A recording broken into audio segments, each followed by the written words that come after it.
So it is that time of the season that we are coming to one of the most historic and one of my favourite tracks, and that is the Italian Grand Prix at Monza. And my oh my, is there a lot to talk about coming into this weekend. So let's bloody talk about it. So we'll start off with a few historic moments for you. Of course, was in 2021 when McLaren got their first 1-2 in F1 since 2010 with Jenson Button and Lewis Hamilton. So it was a massive moment for the team. It was a massive moment for actually that season as well. It was the first 1-2 in 2021, which is still so weird to me that McLaren were the only team to do it because of how much Hamilton and Verstappen were fighting. Yeah, it's a really weird stat, that as well. We've also had Gasly winning the year before, so we had two brilliant races in 2020 and 2021.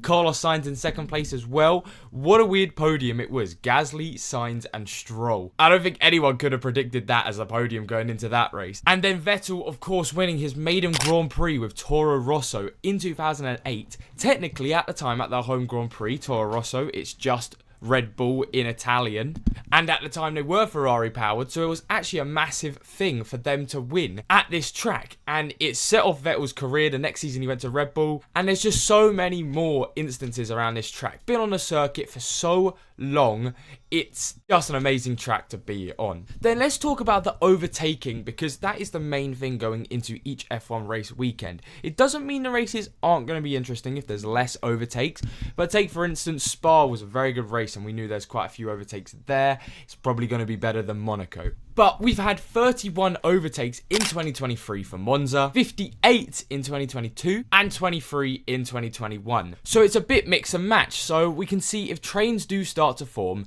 it becomes a little bit of an issue.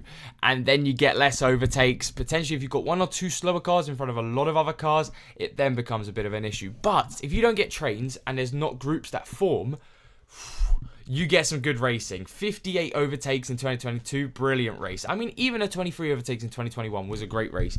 So expect around 30 to 40 overtakes going into this race weekend, which isn't bad. That's a pretty solid weekend. So we know at Monza you can overtake. All of the straights, basically, you can overtake on if you get a good enough tyre advantage or good enough traction out of the corner. So it should be a great weekend for the racing. And there's going to be quite a few headlines going into it, which we should talk about right now. So the first one is Sargent is officially out of the Williams racing team, and Colapinto has taken his place. The driver who comes from F2, here was his rookie season F2. He had 96 points. He was sitting in 6th place in the F2 standing, so by all means, he's not a bad driver. It was only his rookie season in F2. The issue with them picking Colapinto is, of course, a lot of people thought Schumacher should get the job considering he's Mercedes reserve driver, and they really thought give him a try, see what he can do, especially because it now means Colapinto can't go back to F2, and this was only his rookie season.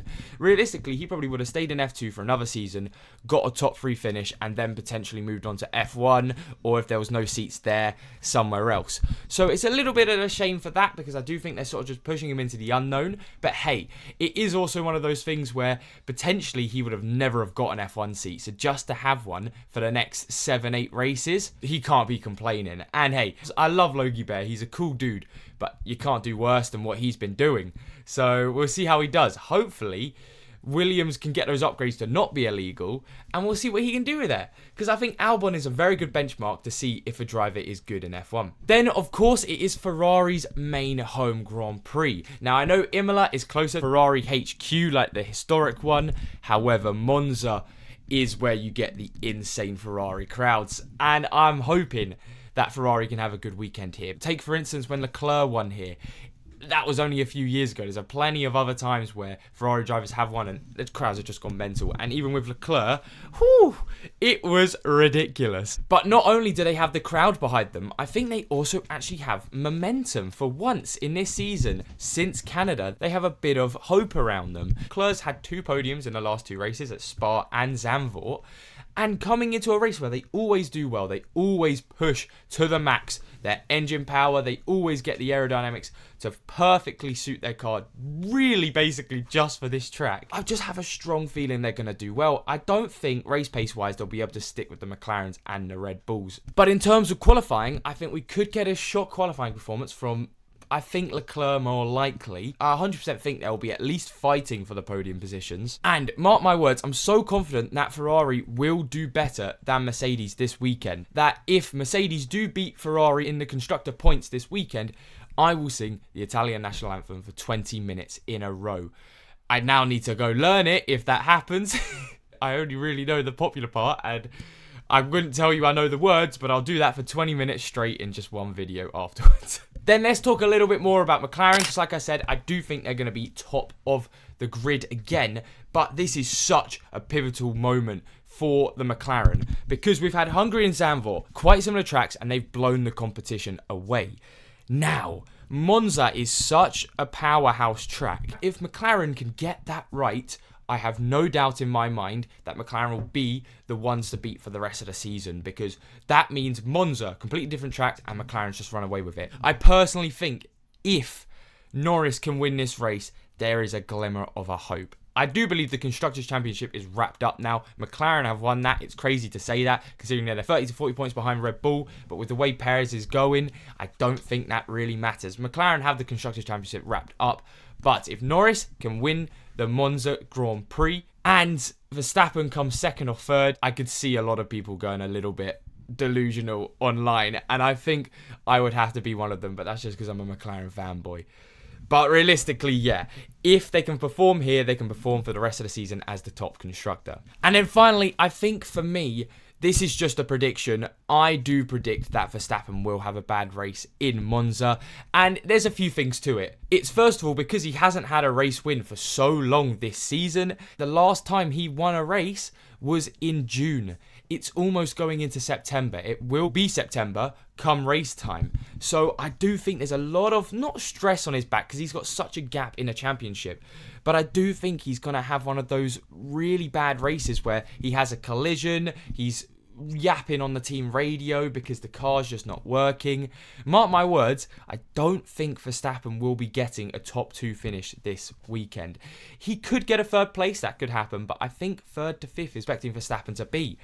Who knows? We'll see what happens, but that's what I'm predicting at least. And then finally, upgrades-wise, it's quite easy to talk about in this video because the only team that have sort of been rumoured to bring upgrades is McLaren, because obviously we've had that first part of the package coming in Zandvoort. The second part was supposed to be coming in the next race or two, and Zach Brown sort of hinted that it's coming to Monza. But bar that, there's been no real rumour news about any teams bringing upgrades.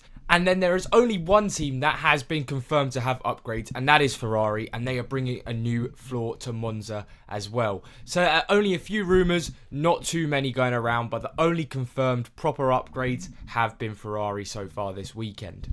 I think Monza's going to be a pretty chilled track. There will definitely be track-specific parts for each team because you've got to be able to push your engine and get the most speed out of it going into this weekend. So aerodynamics, they are important, but not as important. But bar from that, there won't be many upgrades coming onto the grid. But anyway, what are your guys' thoughts on the Monza GP coming up? I, for one, am so excited. We're back in the swing of things, and it's just so exciting because we've got such great tracks coming up. I love the first half of the season, but there are a few dud circuits in there. Coming into the second half, bar a few races, I'm so excited. But anyway, thank you all so much for watching. I hope you all enjoyed, and I'll see you all later for another F1 video. Bye-bye.